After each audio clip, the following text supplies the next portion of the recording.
Hello everyone, my name is Maria Esther Mendez and this is my presentation for social psychology for Liberty University. The sources that I've been using for this presentation are going to be Theories in Social Psychology by Chadi D, also Social Psychology by Cassing, Fain, and Marcus.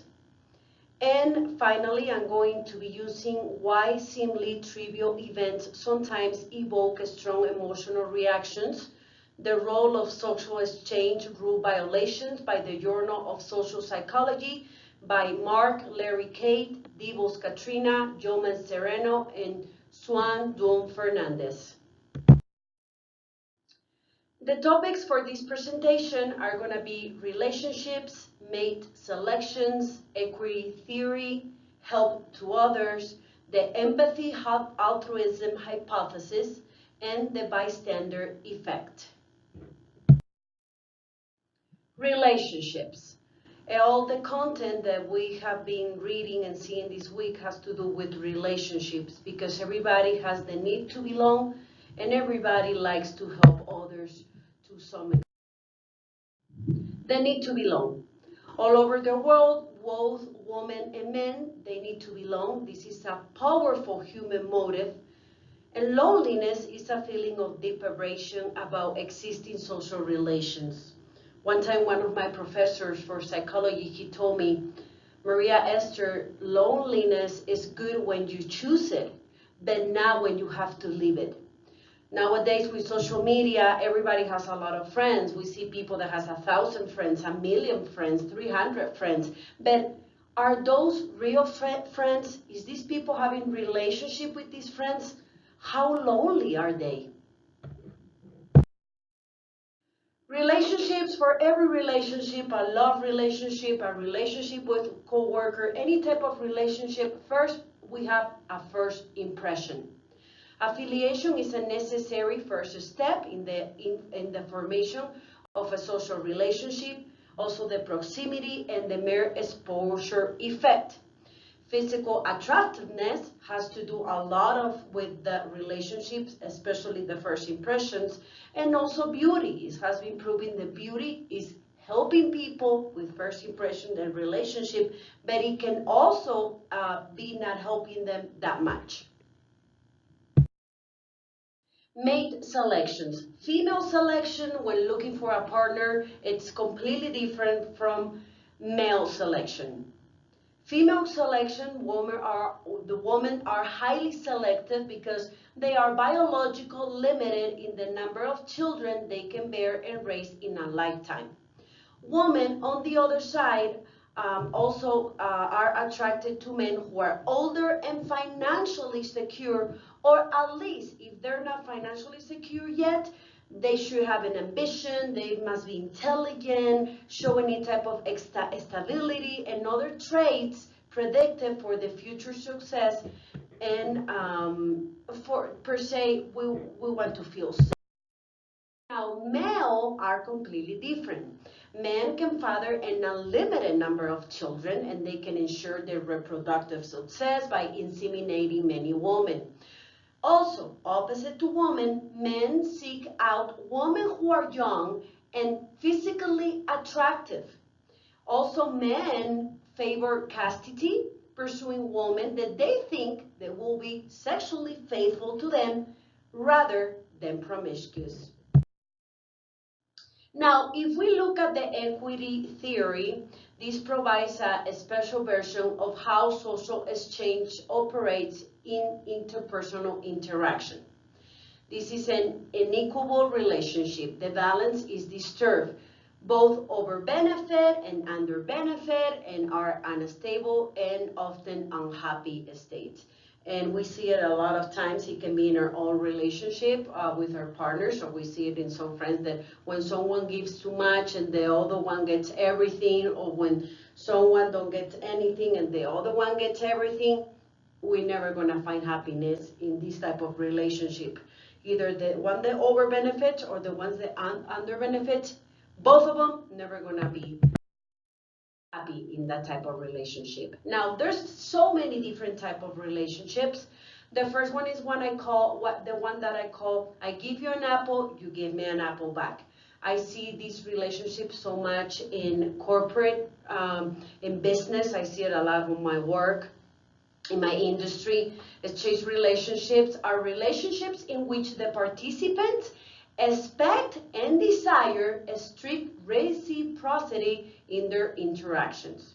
Now, communal relationship is very, very similar, but the difference between the exchange relationship and the communal relationship is that they expect and desire mutual responsiveness to each other's needs. This can also happen with someone get together to start a business. Also, attachment style is the way that a person typically interacts with the significant others. Now, helping others. Why people help? Well, there's a variety of perspectives, from principles of evolution to trying to change a rooted mood. We can see a lot the kin selection. The kin selection is when we have a preferential helping of generic relatives, which results in the greater likelihood that genes held in common will survive. So you have two people having the same issue. One is a coworker that maybe is not your best friend, but you see these people in the elevator, you see them at work, and then your sister, your cousin, your aunt has the same issue. If you decide who to help, who to go to see to the hospital, or who to bring a warm meal, it's probably that you're going to do it to your aunt. Why? Because of the kin selection. Also, reciprocal altruism involves an individual helping each other and becoming more likely to receive help from the other in return. There's more types of help. The indirect reciprocity, through which an individual who has helped someone becomes more likely to be helped by someone else. We see this sometimes on the fast food line.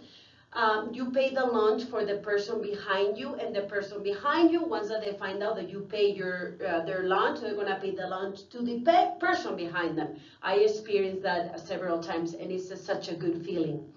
Empathy is important, very, very important to help others, because empathy helps us to understand others. What are they going through? We can have empathy for others for so many reasons. The empathy altruism hypothesis, it's a pro-social behavior that states people are motivated to act in an altruism manner by the empathy they feel for others. We can see this a lot in men and women. Salary is different, but they're doing the same type of job. Also, empathy can be egoistic motivated, which the desire is to improve one's own welfare, or it can be altruistic motivated by the desire to improve another's welfare. The bystander effect, I believe everyone has been familiar with this. Is the effect whereby the presence of others inhibits helping.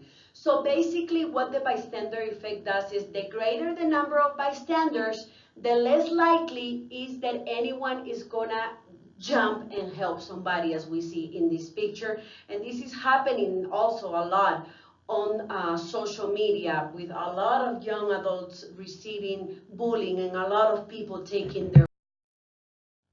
Now, is some people more helpful than others? The answer is yes. People tend to be agreeable, and people who are relatively humble are more likely to be more helpful than the one that are disagreeable or lack of humility. Also, children and adults who exhibit internalized and advanced levels of moral reasoning tend to behave more altruistically than others. Now, here are my questions for you this week. Nowadays, we're still seeing the women in some industry make less money than men doing the same type of work. This is an example of the equity theory. As Christians, how should we approach this situation, and what does the Bible say about the equity theory? Don't forget to use two sources. One can be a scripture to support your answer. The second question is the empathy altruism hypothesis says that feelings of empathy for another person produce altruistic motivation to increase that person's welfare. Please provide 2 examples of the empathy altruism hypothesis and how you feel when you are exposed to it. Thank you so much for your time. I hope you understood my presentation. I know I have a lot of accent, but I try my best for you to understand it, and I hope you understood it and have fun with it. Happy Thanksgiving to everyone.